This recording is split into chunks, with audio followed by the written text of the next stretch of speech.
Hi, my name is Tyler Sturgis. I own and operate Volare Helicopters with my wife, Tasha.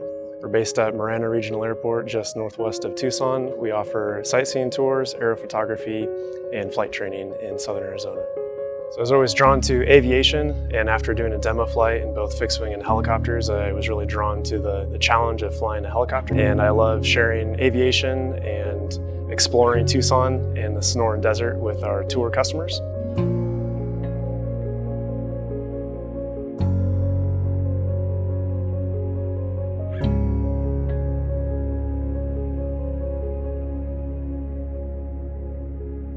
Some of the fun parts about our job is we're able to experience special events with a lot of our customers.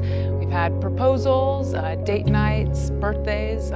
Taking a helicopter ride just makes all of those things a little bit more fun. We also offer sunset flights, which gives you the beautiful Sonoran sunset to make that evening just a little bit more special. Due to the great flying weather in Tucson, we're able to fly 365 days a year. And given the altitude and the heat of the desert, our students are able to gain valuable high-density altitude experience.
If you're looking for your next adventure in Tucson, come take a flight with us.